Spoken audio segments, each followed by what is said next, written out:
izina ry'umwami wacu Yesu Kristo. Tariki ibiganza turamukanye. Abari hanze numve ko munyumva neza, mutariki ibiganza turamukanye. Numve amen y'inkomezi abari muri tante hanze.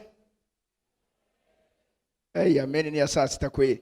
Haleluya imeze neza abari muri tante yo hanze.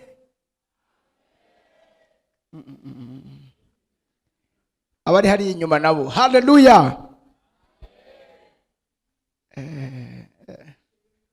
Yesu ashimwe. Bera haleluya. Inyuma ni sawa, muranyumva neza. Amen. Numunezero udasanzwe kuri uyu munsi wa gatanu. Tugiye kushishikara n'inyigisho tumaze igihe turiko turasangira tuzana gutahura ibanga ry'ibicaniro kugira ngo ubuzima bwacu bushirize kubaho bunesha buri gihe, aho tuzova ngaha muri nosi atari uko ducitse ku icumu, ariko kuko twakoze ivy'Imana byose yatuzaniye gukora ngaha muri nosi, hama tukaja gutanga raporo mu ijuru, kandi hano twahasize ivyibutso n'abazodukomokako bakavuga ati vy'ukuri abavyeyi bacu baramenye Imana, bagendanye n'Imana, barakoranye n'Imana. Imana ishimwe cyane. Haleluya. Haleluya. Hama kandi nuko umutima w'izi nyigisho utuzana ufite kubaho ubuzima bw'Ikristo burimwo ico novuga kalite, kandi harimwo ubuseyo sinigenda kuvuga mu Kirundi, aho vy'ukuri birababaje kubona abo kwa Satani bazi gufata oseriye ibintu vy'ivyabo basanzwe bakora mangetengete yabo, ariko twebwe abana b'Imana tukananirwa no gufata neza ibyo twahawe by'agaciro kandi biri hejuru y'ibindi vyose bindi. Imana ishimwe cyane, kuko umupfumu, umurozi canke abaraguza, aba bose bagira ama incantation n'ibindi, iyo bo batanga ibimazi, iyo bakora imigigwa yabo, ivyo basabwa gukora babikora neza cyane. Nimba umupfumu yamubwiye ngo ntuzorya ikintu gisosa, aravyubahiriza. Nimba mubwiye ngo saa 9 ntizogutange, igihe cyose uze wame uraha naha. Nimba ari kwitanganyika aravyubahiriza. Ivyo bamubwiye gukora arabikora, ariko twebwe abana b'Imana n'ivy'Imana tubwira gukora biraturanira gukora. Imana ishimwe cyane. Ni naco gituma ucubona rimwe na rimwe umunsi umwe nabonye kuri YouTube akantu bashize ko sinzi iyo sheni yari yo mu Rwanda, batumiye umupfumu yindi w'ambaye yitwa ngo Sarongo, bacatumira n'umupastori, bahurira kuri plateau. Hama uwo mujuraliste arabwira ati uyu mwanya wowe uvugira Imana, ubu nawe avugira Satani, ntabihakana kandi umukozi wa Satani, kandi nawe ntubihakana kuri umukozi w'Imana. Ati rero bariko badukurikirana, reka barabe Imana ifise ubushobozi iyariyo, si yari Satani ya Sarongo canke ari Imana nyene ijuru n'isi y'uyu mupastori. Ako kanya uwo Sarongo acateruriza umupastori, aramubwira ngo umwanya ubuzima bwawe ndashobora kubugira akaravyo. Abwira pastori ati ati hari ikintu ngomba nkore, uyu mwanya we ntusura kuvuga, ugomba ucuhuma. Pastor ati ngo manzu urindire.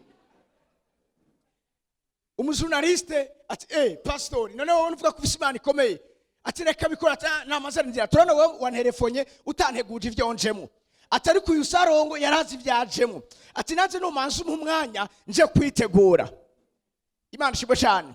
Sarongo atenga nkora ibintu vy'iwanje, urabe ubushobozi bw'iwanje gene bukora. Aha nyene nawe nyene atabikora, turabe iyo Mana avuga kifise ubushobozi kuruta iwanje.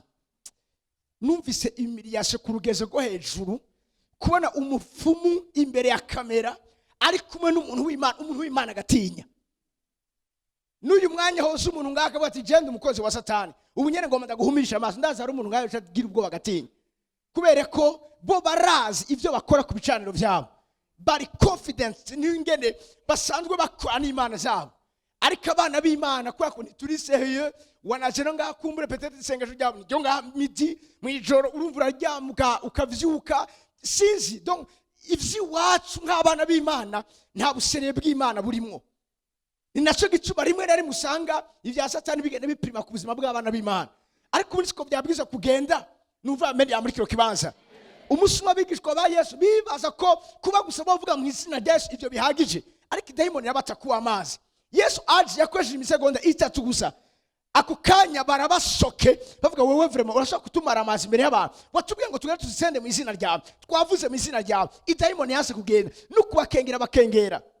Umunsi umwe ndibuka twako turakora deliverance, haza umwe vyitwa ngo n'umukozi w'Imana, aravuga ngo nimureke nanda musengere. Akizi dayimoni siravuga ati umviriza mukozi w'Imana, iraza mpakanya uyu muntu ndamumara amazi imbere yiwawe, uyu arubaze kuza kuvuga ngo agomba nyirukane jewe, uyu urazi ibyo duhuriramo. Ati makanya gatoye ubu nyene ngomba mva muri uyu cyane inzira muri uyu. Ndavuga nti ibi bintu hamwe no bireka turashaka kugira ikibazo kuri uyu muntu, kandi byitwa ngo umuntu w'Imana. Ndavuga nti yanje manzi urindire gatoye, ntaturindira ngo yoba ingaye si ibintu byo kugayana ngaha, ni kesho ubushobozi bw'ibicaniro. Sitwa muheka ava muri cyo kibanza, ni kesho ubushobozi bw'ibicaniro. Nimburi kurazi demwe bati nimundeke mukozi w'Imana, ndakwinginze nyemera uyu muntu amumara amazi imbere yiwawe, samva muri uyu ninjira muri uyu mwari muso gusengera, uyu muri ko murasengera musabutanga gusengera uyu zitwa ngo umukozi w'Imana, ariko aravuga ngo araje kutwirukana. Haleluya. Idayimoni umviriza nazo zirazi byerekeranye n'ibanga ry'ibicaniro. Izo gituma babahungu bazivuga ngo mu izina rya Yesu, umwe Paulo avuga ako kandi dayimoni zose none izina rya Yesu ntibari barivuze. Si kesho gusa kuvuga ngo izina rya Yesu. Siriko muri ko muranyumva. Si kesho gusa kuvuga ngo mu izina rya Yesu. Yesu yavuze ngo muzosina amadayimoni mu izina, ivyo ntibihagije. Hari dayimoni, Yesu yavuze ngo idayimoni benizi bisigwa ngo n'amadayimoni atandukanye. Hari ubudayimoni buri faible, ngira n'ubustagere sinigero vyita. Ubwo bwumva izina rya Yesu nayo bari umupagani abivuze, izo ziragenda. Mugaba hari izindi dayimoni z'ibikomangoma, izo ntizikangwa n'izina rya Yesu, ariko zikangwa n'umuntu afise igicaniro avuze iryo zina rya Yesu. Mpamari yemeze neza. Kuko ubushobozi bwacu nk'abana b'Imana ibuhagaze gusa muco twavuze. Nabwiye intambara z'imhemu tuzigwanisha amajambo, ariko intambara z'ibicaniro tuzigwanisha iki? Nako intambara z'Imana tuzigwanisha iki? Ibicaniro. Izo demezo ngo uwo Yesu turamuzi, na Paulo nawe nyine turamuzi. Kwiki zavuze ngo Paulo ziramuzi, zari zizi igicaniro cha Paulo. Paulo avuze turagenda kuko arafise igicaniro, ariko mwebwe nta gicaniro mufise, nta address, nta kintu cyapuye ubuzima bwanyu gihari. Izo dayimoni ngo ziraba tanamura kw'impuzu zirabakubita ngo bagera mu gisagara bambaye ubusa bakomeretse, kubera ko bari bazi gufinisha ibintu bidafinishwa. Wowe urazi guhangana n'intambara z'Imana atani igicaniro ufise. Imana ishimo cyane. Ibi byose ni kubereka yuko rimwe na rimwe abana b'Imana kubwo kutamenya niso gituma benshi bagenda bananigwa, benshi bagenda bahura n'ibintu badatahura. Ariko muri zino ndwe zibiri turiko turaza ahantu aho ubuzima bwawe bugiye kubaho ubuzima bwubakira uhoraho ibicaniro. Iyo umuntu afise igicaniro nakeneye no kuruhangwa ariko aravuga, Yesu yari afise igicaniro misi yose, yamarika atanga ikimazi kuri ico gicaniro. Sa misi yose kiriko kirabaha force. Iyo azi dayimoni zikamubona ari kure zaramurokonesa zikavuza induru ngo mwana w'umuntu igihe cyacu ko kitaragera udushaka kwiki, akiri kure atanicara avuga. Imana ishimwe cyane. Aha niho hantu nkeneye ko tugera. Ibi ntibiraba apotre, ntibiraba pastor, ntibiraba prophet, ntibiraba evangelist, ntibiraba abansenya, ibi biraba umwana w'Imana wese yakijijwe. Kuko nimba ukeneye kubaho ubuzima bunesha ngaha muri nosi ubuza gutahura ibanga ry'ibicaniro. C'est pas normal ko Satani misuse yamaza yisubiza kora vya bindi nyene. Simwanige twashingira intaye. Umumama arafise abana baciye ubwenge bari bria mu ishure, ariko misose umunsi baronka ko diplome niyo miss bapfirako. Abana basika 3 boss. Ivyo ni bicaniro. Imana ishimwe cyane. C'est pas normal ko hageze kuhembwa habize kuzaduka ingwara amafaranga baronse ugaca uza kuyaguramo imiti. C'est pas normal. C'est pas normal ko ugera ahantu ugiye kubibona bije bigaca bica mu myanya y'intoke ntubifate. Nibi normal. Nibi normal ko abana b'imfura ku munsi wa kane umunsi wa gatanu ikirasuzo kigarukako imfura sirtu. Imfura zizoba ziri ngaha ngira nzo zihera ku bwa mbere. Kuko ibintu byose imfura kenshi ziba victime. Imana ishimwe cyane. Imfura kenshi ziba victime. Haleluya. usakura no muri Bibiliya n'imfura ziba victime. Yesu ashimwe cyane. Haleluya. Haleluya. Ariko ndifuza ko tugera ahantu aho ubuzima bwawe by'ukuri igihe cyose bwamo buriko umviriza urakonesa amapexe wa muri kura ataki na kimwe kiguhagarika kubyo na Satani agira inama mu ikuzimu avati uyu twaramuhebeye tuvuze ngo tuguma tumugwanya ahubwo twe tuba twigiriye nabi turahaherera turahatikirira abapfumu akorana bagira amanama kameme kinge ndagenda ndakivuze tugihereko gena mu kuvayo 22:18 iyi ni principe. Haleluya. Muriko muranyumva? Iyi ni ingingo ngendegwako ni itegeko ryo mu buryo bw'imhemu kandi ubuzima bwawe bubwizwa ku experiment. Numva ameni abana Imana muri kiro kibanza nyarukiriza kuvayo 22:18. Please somera. Wa musomi wanje umurozikazi ntimuze mumureke ngwabeho. Suramo kandi umurozikazi ntimuze mumureke ngwabeho. Ngo ngwiki ngwabeho. Ngo ngwiki hanze turi kumwe masho kusoma rime kabiri twose hamwe umurozikazi ntimuze mumureke ngwabeho. Ngo ngwiki ngwabeho. Bavuze umurozikazi muri bari wanje ntibavuga si ari umurozikazi bavuga gusa uwiswa kari umurozi nabwizwa kubaho. Bivuze ngo ntimuze mumureke ngo agirike abeho. Ntimuze mureke ngo agirike abeho. Ku gatumbi wa ntusumureke ngo agirike abeho. Muri kata ntusumureke ngo agirike. Nta vy'ikigongwe nimba kuko turi mu isezerano riganzwe n'ubuntu bw'Imana turashobora kumuha chance yo kwihana. Ariko nimba cyo kwihana ijambo ritubwiye ngo ntitumureke ni itegeko duhabwa ntitureke ngo umurozi abeho kuko wabaye kugira ngo yonone ubuzima bw'abantu. Uwarose ubuzima bwawe, uwarose umuryango wawe, uwarose umugabo wawe umugore wawe, uwarose ivyo uri kurakora. Ijambo rimbwiye ngo ntitukamureke ngo abeho. Niyabaho wewe uzopfa ariko niyapfa wewe uzobaho. Haleluya. Nimumureke ngo agiriki abeho.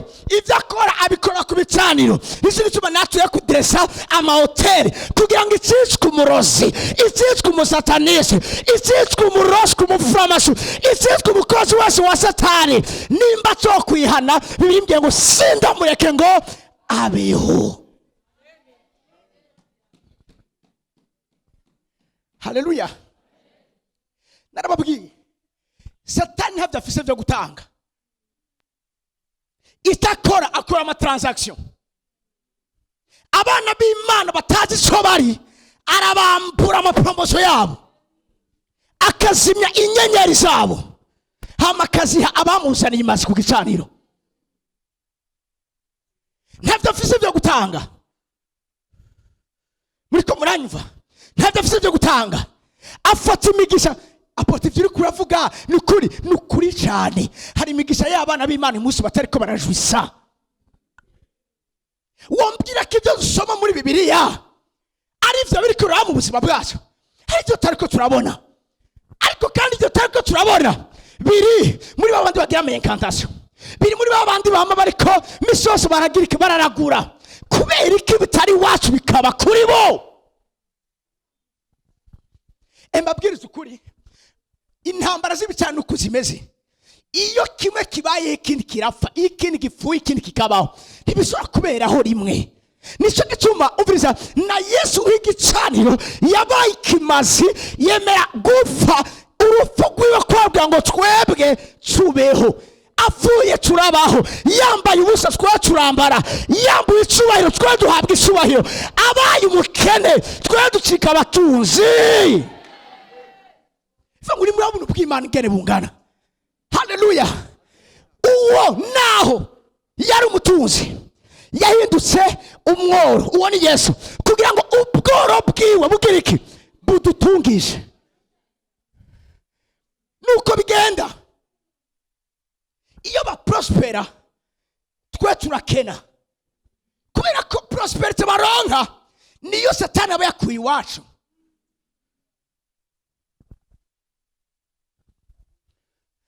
ariko ndashima Imana ko tuzorangiza izi nyigisho turiko turagira requisition divine, turiko turagarukana ibyacu mu kibazo biza kubaho. Hari abantu uyu munsi birivuga ngo umwami w'inosi yabahumye amaso kugira ngo batabona. Iyo bariko barabikora bibaza ngo niko byari bikwiye kugenda, ariko uyu mwanya tugiye kubakira uhoraho ibicaniro tugashyirako ibimazi vyacu, amaso yabo aragiye kuguruka, baragiye kubona neza ivyo barimo. Hari abagiye kuza gusaba imbabazi batazi igituma bariko barazi gusaba. Hari abantu bagiye kugarukanira ivyawe kuko hari igicano kigiye kukuvugira. Igicano kiravuga ngo imanza zawe n'inama zawe hamwe n'amateka yawe aragose kandi nayukuri. Igicaniro kiragutakira, kirakuborogera imbere y'Imana, kiragusabira ivyawe vyatwawe bikagaruka mu kibanza biza kubamwo.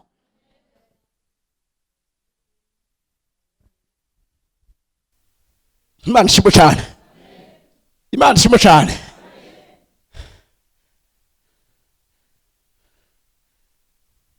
Tuvuga ubwiza bw'Imana muri kino kibanza. Hari abantu byitwa ngo baragwaye mbwa batagwaye. Nibicaniro, nibicaniro. Haleluya, nibicaniro.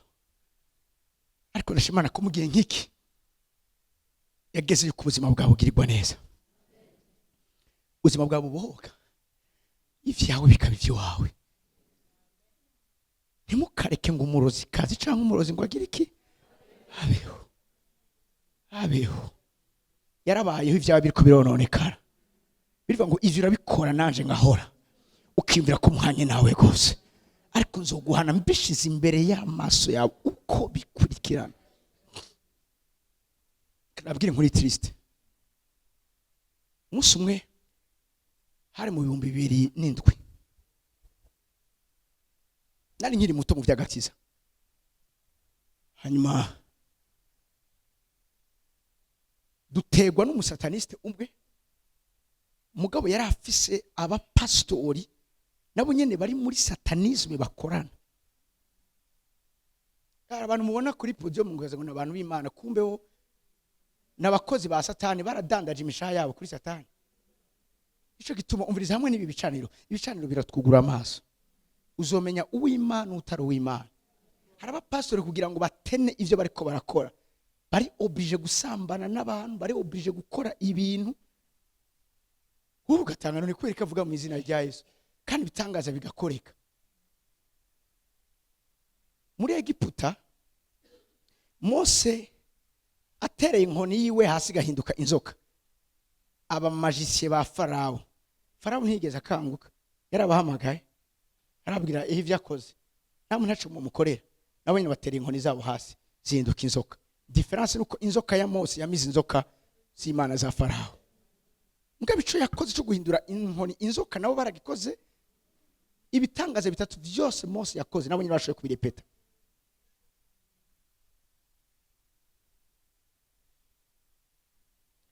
Nkiri umwana sokuru wanje arigeze kugwara, birankora muvuza hano hose biranga. Hari umupfumu yaba muri quartier ndavyibuka, sokuru bamuroze ikintu umubiri wiwe ugahunguruka ukavunguka. Aho yaryama twama tuja gukubura umubiri wavungutse, agize gutya hahunguruka ibintu. Umunsi umwe bamujana kuri uwo mupfumu, hewe kandi yaramuvuye, ugira ngo umubiri warasuye guhunguruka. Eka nabo barafise ibyo bakora. Wibaza ko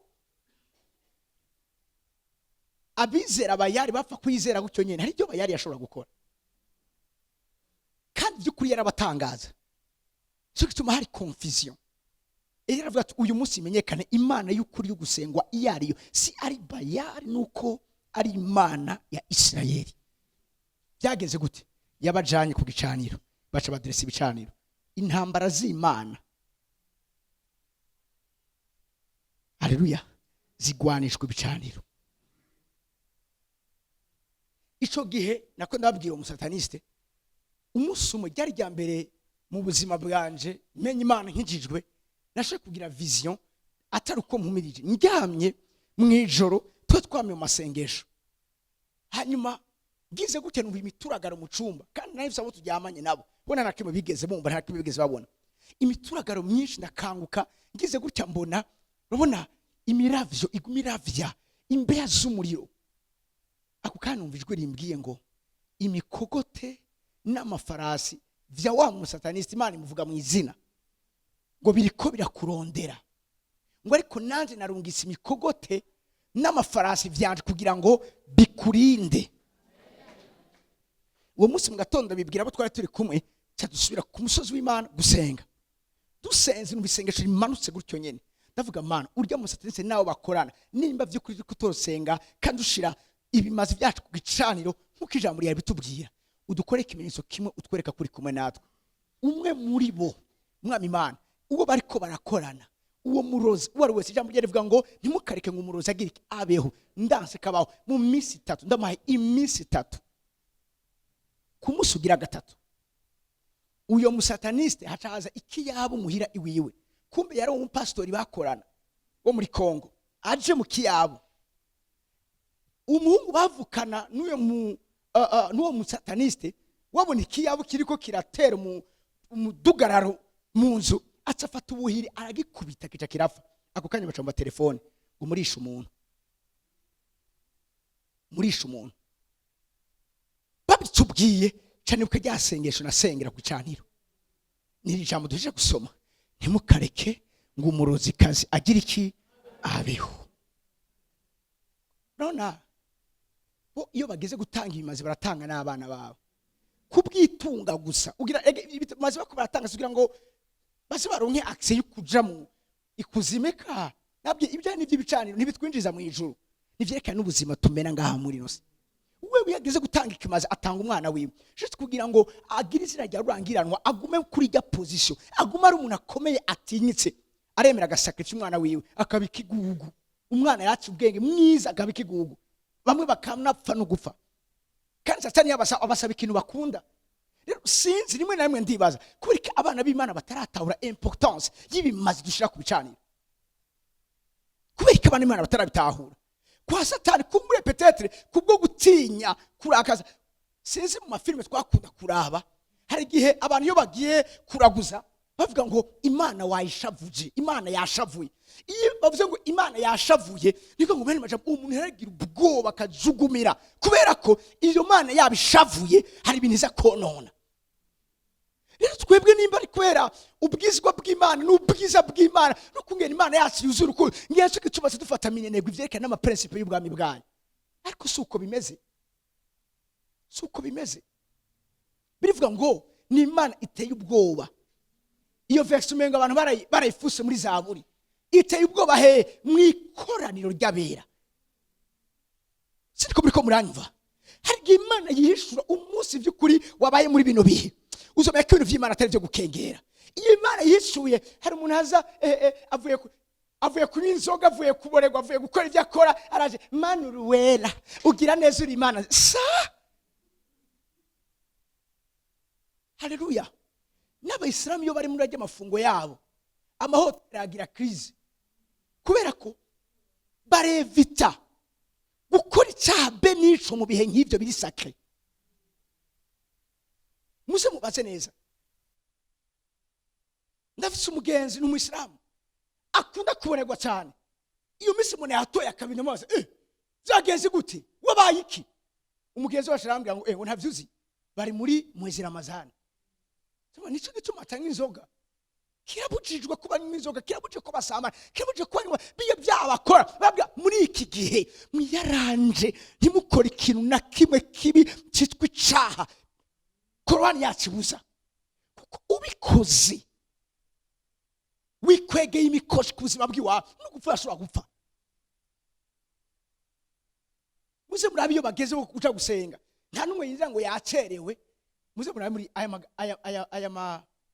aya magazo nga kuri za vendura misa yabara abantu uzeye nugendera hageze kisaha yabo baza gusenga baja gusari nushaka umushiriye amamiliyoni angana gute arakubwira utarudia turishafunga ngaya mahera nyakira nabwizwa kudekona ku Mana yiwe umunsi umwe nagiye kugura imashini hari muri 2000 shukwa 12 niba ntihenze hari ahantu ku muhindi magazi y'umuhindi bandi babadandaza ibintu byinshi ngiye amafaranga ndamuhaye mbona yatoye agize gutya akwemo n'uzeya sinigera ngize kilo cyo kuraba cyamunagiye inyuma y'umuryango mbona hari akantu k'agastati kameze nk'inka kicaye cyamubona afasha amahera atereyeyo mbona runamye aravuza ibintu acaragaruka rero ugasanga nukungiye nibo baguma bariko baraprospera ngaha abarundi baradandaza bikanga bagakora bikanga w'igituma bicamo sukora abanyamahanga suko bafise amafaranga menshi oya nuko bazi gushira ibimazi byabo ku bicaniro nuko bazi ngene badandaza bariko barubaka ibicaniro vy'Imana zabo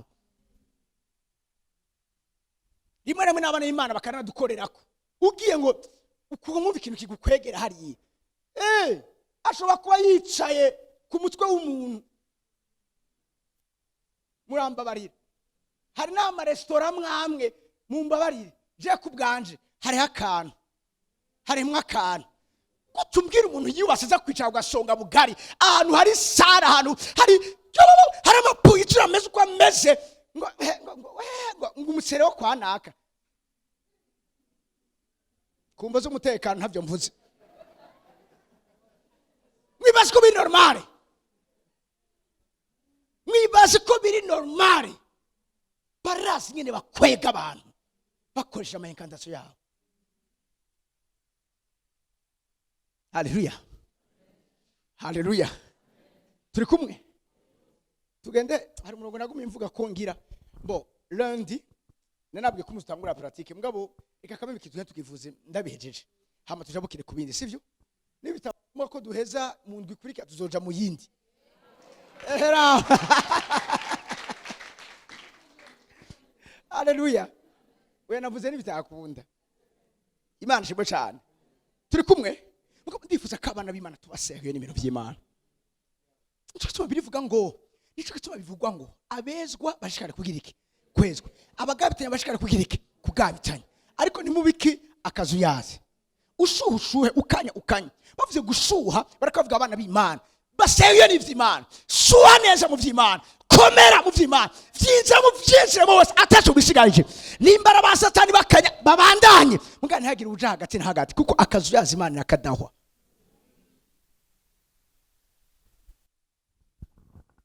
amen turi kumwe tugende mu guharura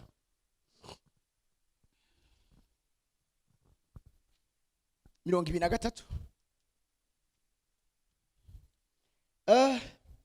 muri bukama Baraka agiye kurondera Balamu kugira ngo aze kumuvumira ihanga rya Bisirayeli twasomye kungene yamubwiye ngo twubake d'abord ibicaniro bingahe 7 hama kimwe cyose tugushireko imasa n'isuguro amen iyo twabonye ngene babikoze aravuga ngo ivyo nitwabikora kumbure Imana yaza kuza ihure nanje narababwiye ko igituma Imana igendera ubuzima bw'iwawe ni igicaniro cyatira Imana haleluya nico cyatira Imana ahari igicaniro aho hantu hari presence y'Imana cyo gituma Yakobo yageze hani Beteli sekuru w'Aburahamu yari yubatse igicaniro ahageze urikamugurukira akavuga ngo sinanamenye ko ngaha ari Imana iri handa avuga ngo iyi niyo nzu y'Imana Beteli sigura ngo inzu y'Imana ahantu hari inzu y'Imana porte des cieux ahari umuryango utumberanye n'ijuru kuvuga ngo ahantu hose hari igicaniro aho hantu hari umuryango urabana n'ijuru turi kumwe ntiyarinze arasenga ariko gusa kuba en contact n'ico kibanza ijuru ryaciye ryuguruka muriko muranyumva atagendererwa n'Imana n'uyu nawe araza ama principe y'Imana ngena agenda avuze ngo ivyo ni twabikora kumbura Imana iraza kungenderera kandi ko Imana amugendereye haleluya sobera ku murongo wa 4 maze Imana iraza ihura na Balamu arayibarira ati natunganije ibicaniro ndwi ntangira kuri kimwe kimwe imasa n'isuguru y'intama komeza maze Uhoraho ashira amajambo mu kanwa ka Balamu aramorera ati subira kuri Baraki uvuge utya n'utya nuko asubira kuri we asanga agihagaze hambavu ya bya bimazi byiwe byosheje nabamenyekana bose bimo wabo atangura kuvugishwa ati baraki yankuye muri Aramu, umwami w'Imowabu yankuye mu misozi y'Iburasirazuba, ati ngwino umvumira ba Yakobo, ngwino wirabire akaranga abisirayeli, novumante abo Imana itavumye. Stop. Yubatse igicaniro yari abizi neza ko Imana iteza kumugenderera. Ni gake udresa igicaniro ugashyirako ikimazi cyawe Imana ntikugenderere. Mwibukira yavuze ndagiye kumbura Imana aza guhura natwe, kandi yuko Imana yahuye nawe. Bihuye Imana imushyiramo amajambo aza kuvuga ati genda usubire kwa Baraki ugire umubwire ano majambo ndakubwiye. Aniyo majambo ariko ati Baraki yankuye muri Aramu, umwami w'Imowabu yankuye he mu misozi y'Iburasirazuba, ati ngwino umvumire aba Yakobo.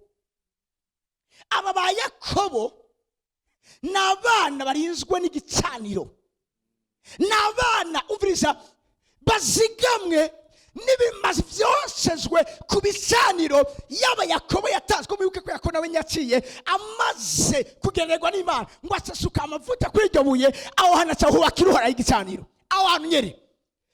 Abamukomotse ko nibo Bisirayeli, ko nibo bahindutse Isirayeli, bari barinzwe.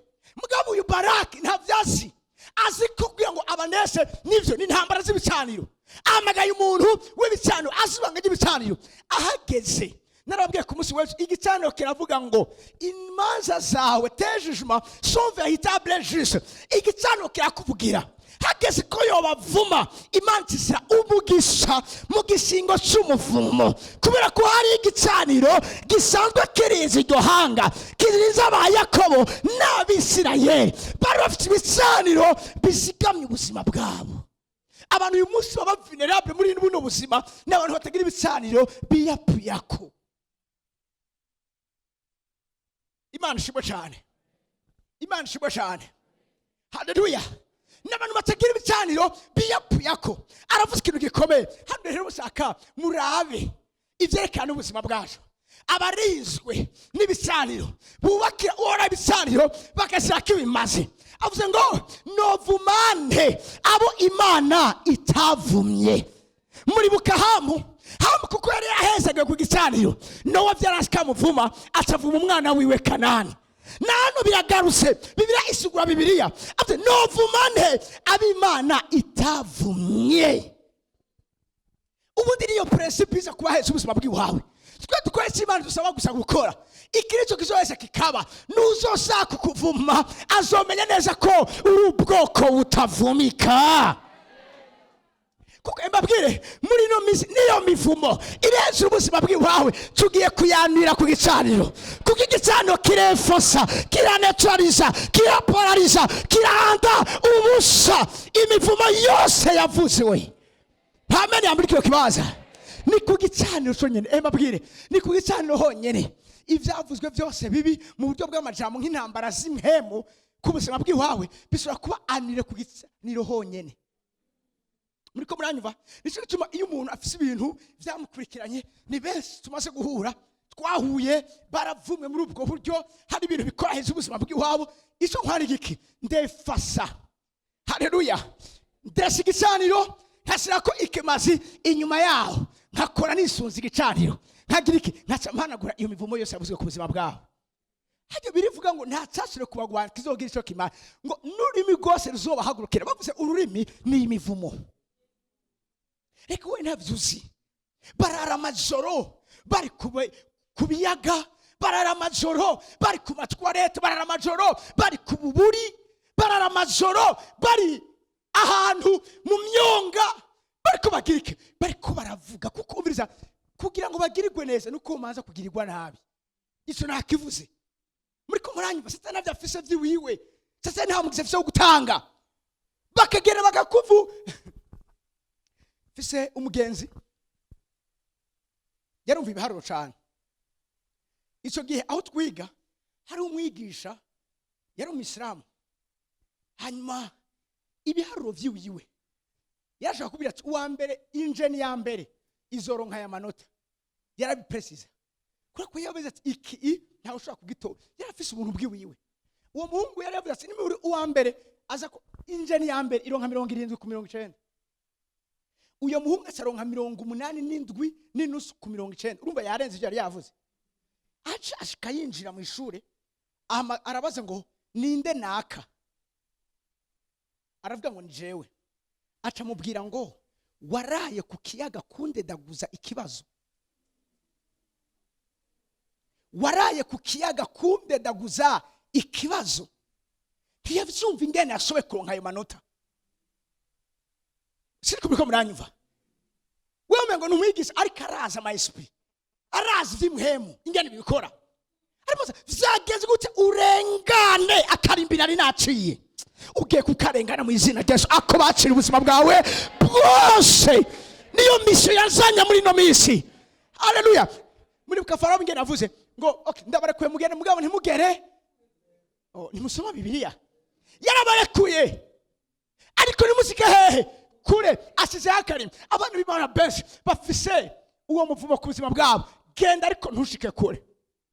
Kora mugabo nturenza no mafaranga. Kora ivyo ushaka vyose ariko ntushike ngaha. Ronka ama promotion yose mugabo ntushike ngaha. Ico cyose cyavuzwe contre toi, aho utazorenga akarimbi kose bashinga ubuzima bwiwawe. Turi ngaha kugira ngo tugasingure n'izina rya Yesu Kristo, maze tugupropise mu bidasanzwe by'Imana hejuru ubuzima bwiwawe. Amashyi menshi ku mwami w'abami.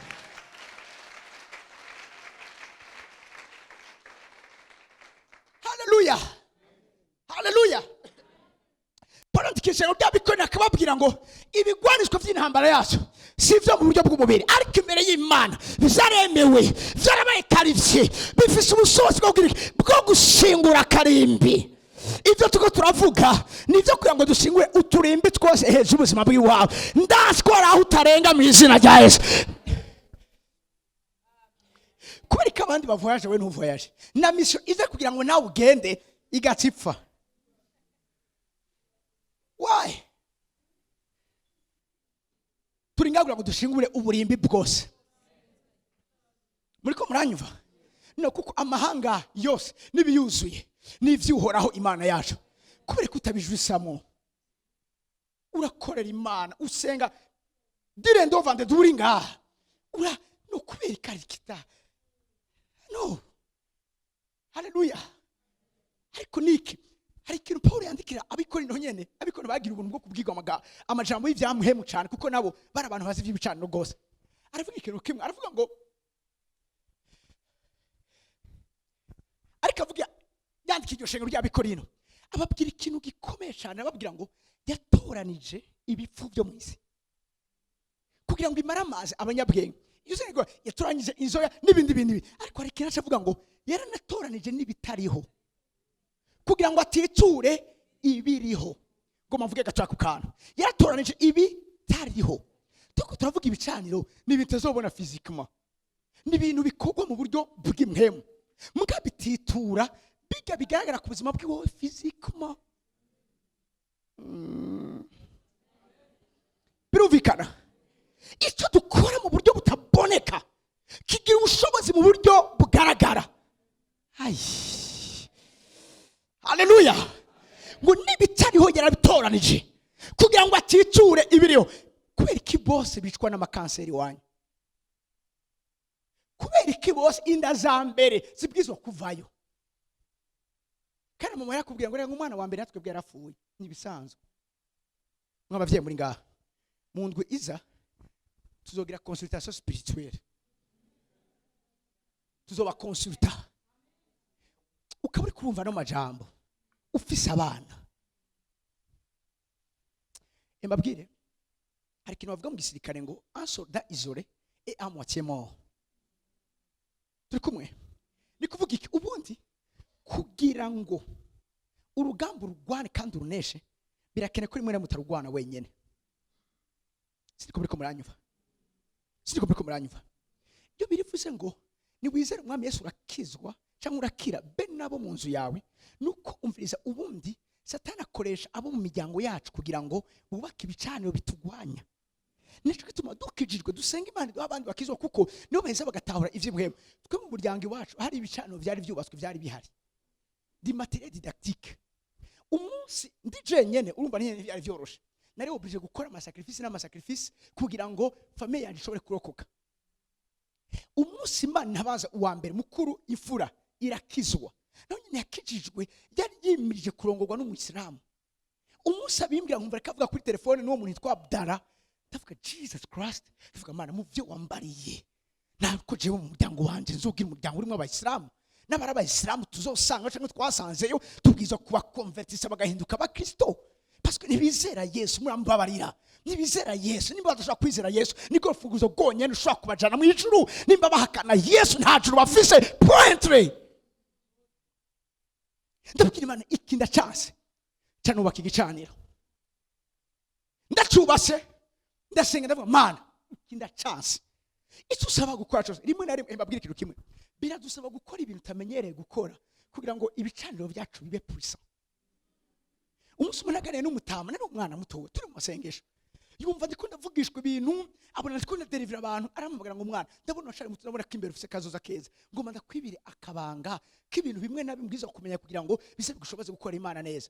Uwo mutama yabaye umuntu w'umutegetsi harya ikarusi kera afise imyaka 17. Hama ambarira ico gihe ingene ico gihe bajya ngo banangaza ivuza bana hariya barahari, hariya barica abantu batabishe bakabarabika, ukaje kumuhamba hama kagenda akamuzura akamukoresha amutahisha muhira. Uri kuravyumva nibige behera bigushikira ukararura ro turi kurarima, wavyuka mu gatondo kumva umumva umugongo wajandaguritse, ntibari bashikira wari kurabirota mugabo gasanga vya physique vyabaye bariko bakoresha muhemu yiwa burya n'umubiri wawe nawe nyene urashikirwa. Arambara ivyo bintu atambwira ati ico gihe kugira ngo dukomere abapfumu baratugira inama ivyo dukora, ati twagenda mu masenga tugakora ibintu bitamenyere gukora. Ngo ndabwira ibintu bice mugira ishishi unyumvirize neza, ati nk'umupapa akeneye gukomera mu by'ubupfumu by'iwiwe, baramubwira ati genda umugore wawe ari mu mihango ari mu maregle uturekipera biga bintu ubirekipere ubizana. Ico gihe bari kwagira ama incantation bagaca babwira ngo babinywe. Nabwiye ntimugire ishishi, muriko muranyumva abantu baca babwira ngo genda uca amabere y'umugore wawe. Waje ngo ngo animozite ngo iri mu bantu ngo ibaze ubwo bukozi bw'ikibi ngo yamuciye amabere wibaze ko avuye kubikora gutyo nyene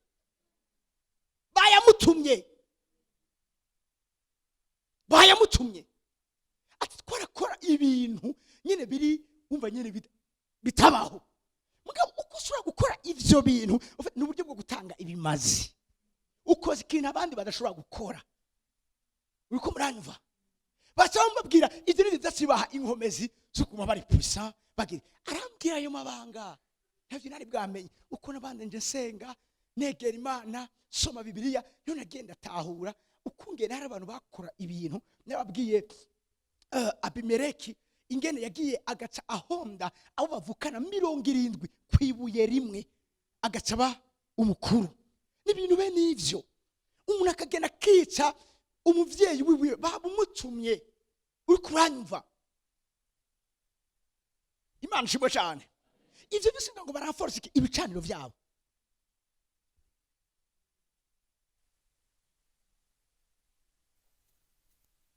Unda akamira ati ijoro ryose ugende kuri toilette apana izi zikizungu. Zazindi zo mu isezerano rya kera. Murazizi? Zazindi. Ashobora ati ijoro ryose umutwe urabishayo. Nama sacrifice, nama sacrifice. Ambwe ngo baraforce ibicaniro byabo. Igicaniro cyawe kibaye faible, ndakubwiza ukuri ubuzima bwawe burashaka kugira ibibazo.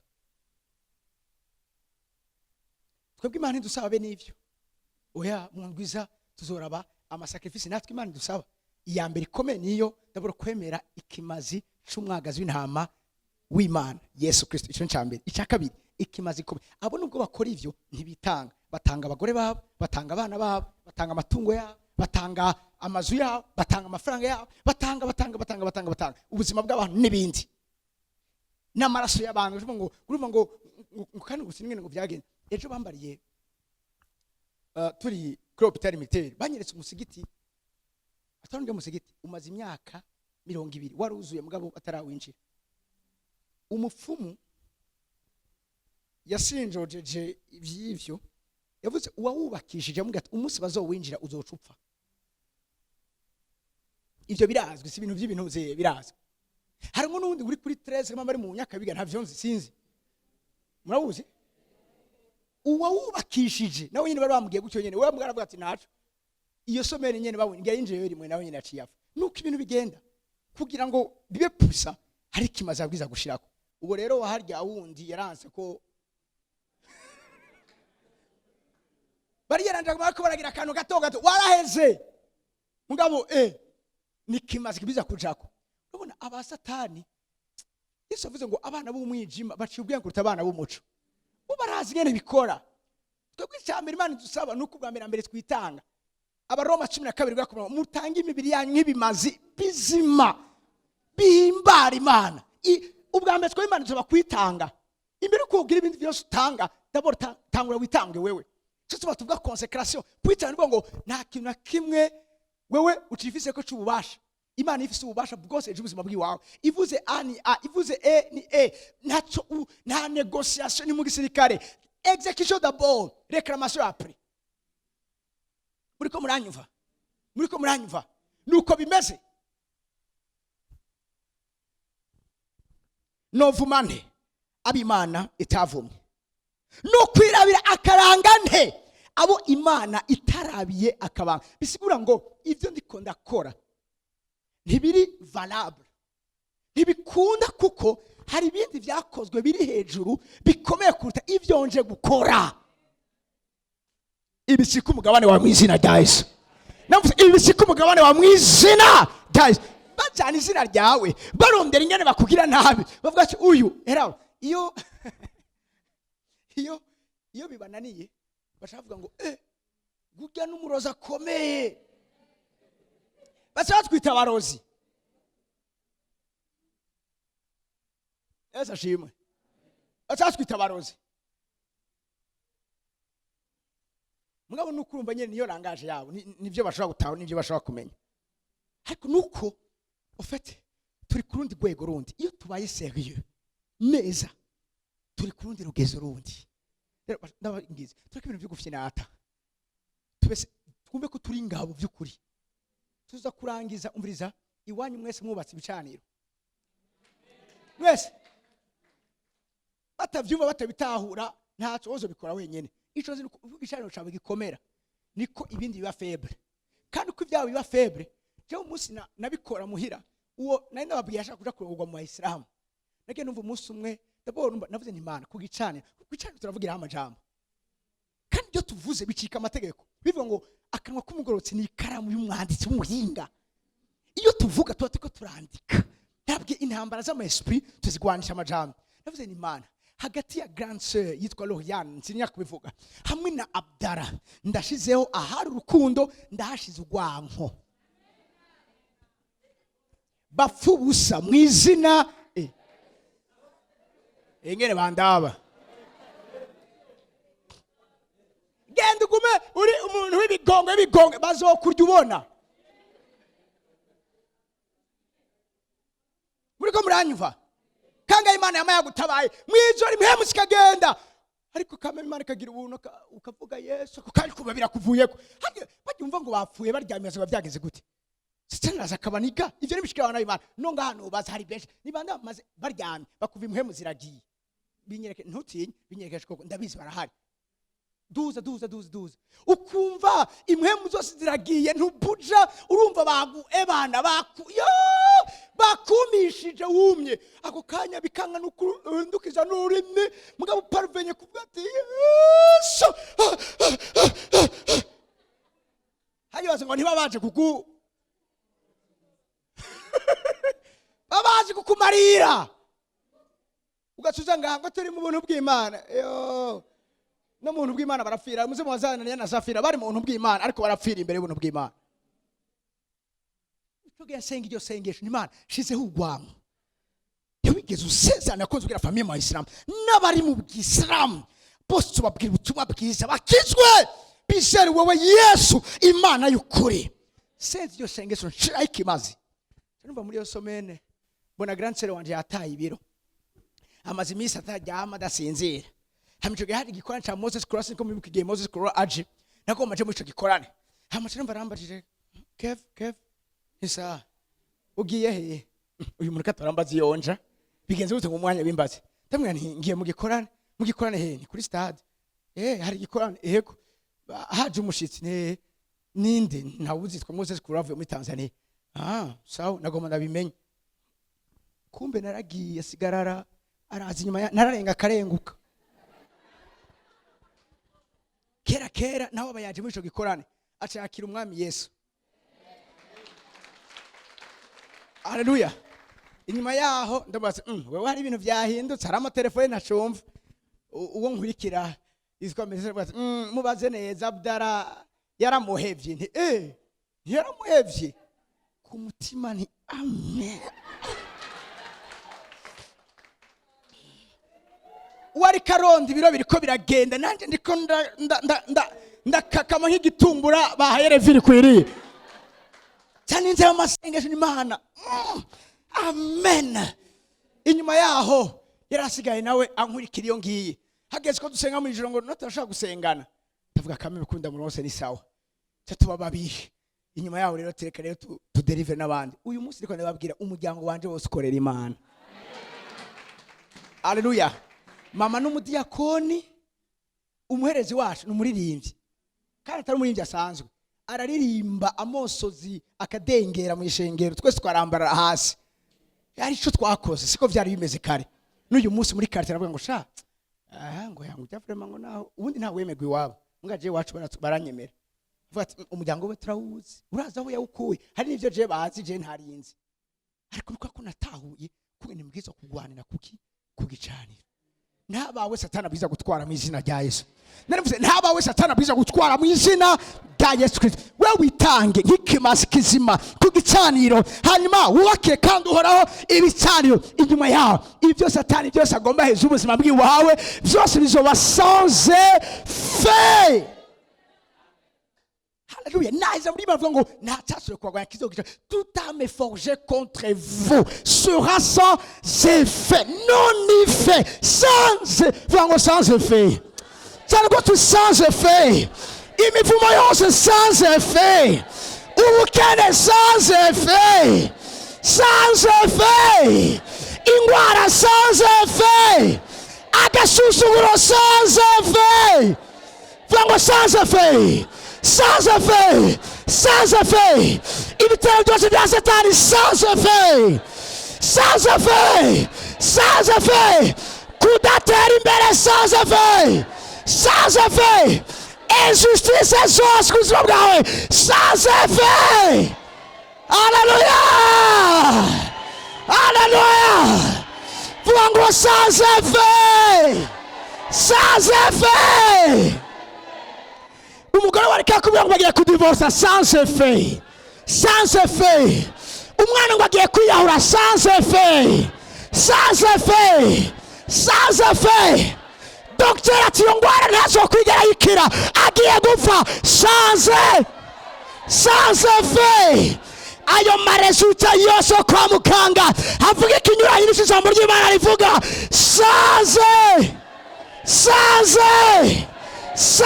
effet. Ngwivyo bigiye guhera sans effet. Sans effet. Woburenje usa sans effet. Bivuga neza uti sans effet.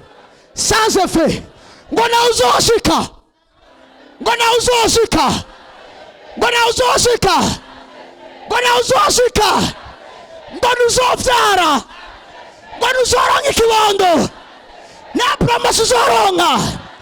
Ngona promesse uzoronka. Sans effet. Sans effet. Sans effet. Amashimesi ku mwami w'abami.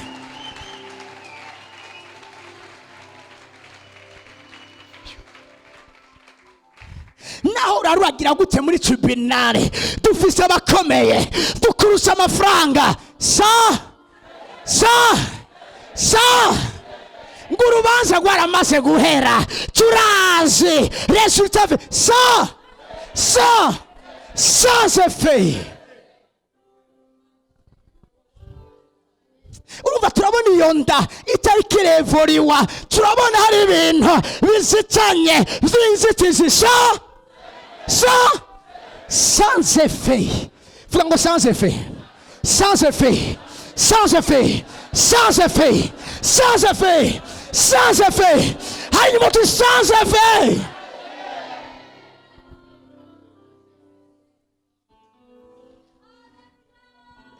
Ntacyo batariko barakora ngo bafarishe bouche yawe sans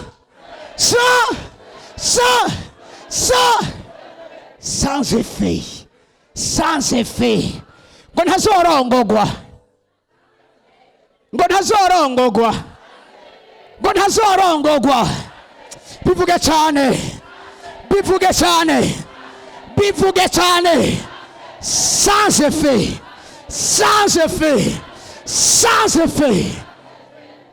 Ntacyashobora kukugwanya na kimwe kizogira icyo kikumarira. Byose ni sans effet, sans effet. Amanama bariko barakora kukugwanya wewe, amanama bariko bakora kugwanya wewe, amanama bariko bakora kugwanya wewe, amanama bariko bakora kugwanya wewe. Vuga ngo sans effet, sans effet.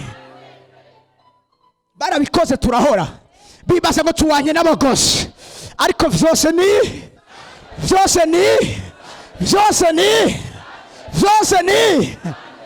Ngwizo abagiye kwifata, ngwizo abagiye kwifata. Bivuge gose, bivuge gose. Natari wawe tubivugire uwo bagomba kubikorera, tumufashe tuti sans effet. Haleluya. Gwiryo deni ntazoshobora kurereha, gwiryo deni ntazoshobora kuririha. Sans effet, sans effet, sans effet.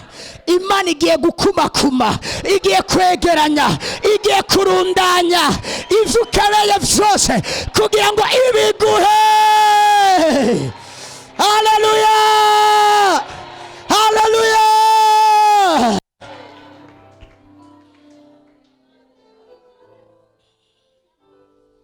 Uti sans effet. Mama, tu sans effet. Cyane gose sans effet. Wow, sans effet. Sans effet. Iki nico igicaniro c'abayakobo n'abisirayeli cavuga imbere y'Imana.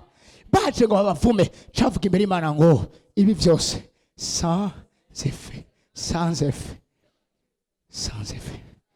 Igicaniro cawe kigiye kukuvugira imbere y'Imana. Gifite ijambo gusa kivuga ni sans effet. Shiraho bijya bintu byose uri kurahura navyo mu gukrotira conclusion iciba ngo ibi byose sans effet. Ngo nurimi rwose ruzoguhagurukira uzorutsinda, ruhaguruka ngo rugukondane, ariko mu gishingo cy'uko ari wowe ugiye kubakondane nivyo bigiye kubakondane. Ntimugakundire ko umurozi agira iki, ntimugakundire ko umurozi cyangwa umurozi kaza agira iki. Abarozi bose baroga ubuzima bw'iwawe. Uyu munsi turavuze ku gicaniro ngo ntibongere kubaho mu izina, ntibongere kubaho mu izina. Umunsi umwe mama nakora deliverance, umwanya utari muto, uwamuroga umunsi nkorira isengesho, uwo munsi nyene aho yakorera akazu yari yarubatse k'ivyatsi mu rugo, kace kaca kaduka umuriro, kora gusa isengesho, ijambo ry'Imana n'umuriro. Navuze ngo ijambo ry'Imana n'umuriro, ivyo bariko barakora vyose uyu mwanya tuvuze ngo sa umuriro waduke mu vyabo no mu babo mu izina rya Yesu. Ibimazi bari bateguye ko biba mu bawe, bibe mu babo mu izina rya Yesu, bibe mu babo mu izina. Gatoya munyemerere naho umwanya ugiye gatoya sisigura ku murongo wa 23 aho nyene tuko turasoma havuga ngo ku murongo wa 23 havuga ngo erega indagu nato zotwara abayakobo. Indagu muravyumva nivyo baragusa, nivyo uriko bakonikona, bavuze ngo erega indagu ntaco yotwara abandi abayakobo, cyangwa ubupfumu ngo bugire ico butwara Abisirayeli. Posataramadekeshia. Haleluya. Indagu ntaco zizogutwara mu izina. Indagu ntaco zizogutwara mu izina. N'ubupfumu ntaco buzogira ico bukoze hejuru ubuzima bwa mu izina.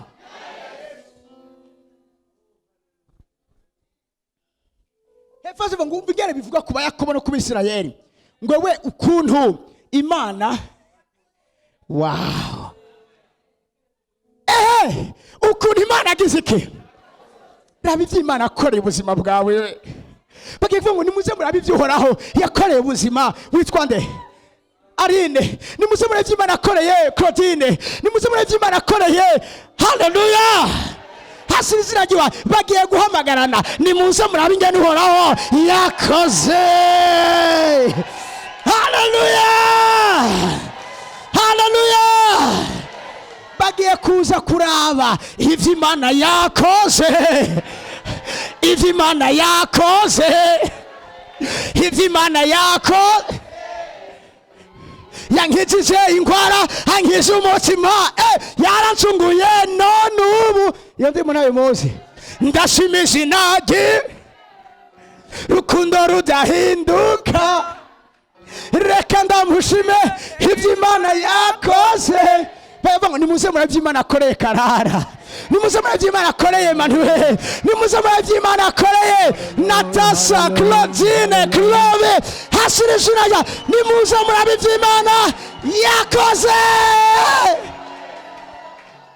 Agura ku maguru yayo.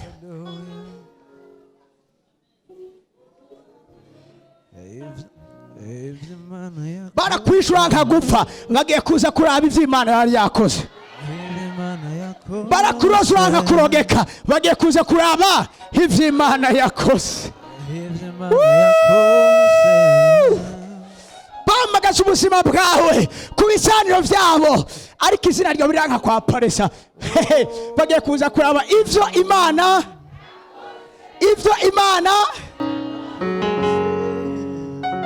Utari kiganza caho.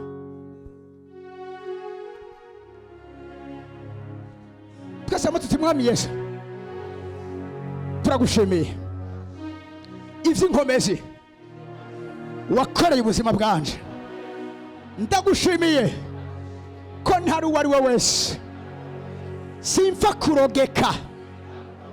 Indagu ntaco zontwara, n'ubupfumu ntaco bwontwara, kuko ivyo bakora vyose kugira ngo bingwanye vyose hamwe ni sans effet, ni sans effet. Ururimi rwabo rwamagurukiye ntaco ruzokwigera rugira ico rukoze. Nzorutsinda n'izina rya Yesu Kristo, kuko uri mu ruhande rwanje. Wewe ntusinzira, ntuhunyiza, ntukubica urugohe, unzitira impande zose kandi usize ku kuboko kwawe. Ndacungerewe, ndakikujwe, ndazigamwe ubu n'ibihe vyose. N'izina rya Yesu Kristo, amashimwe.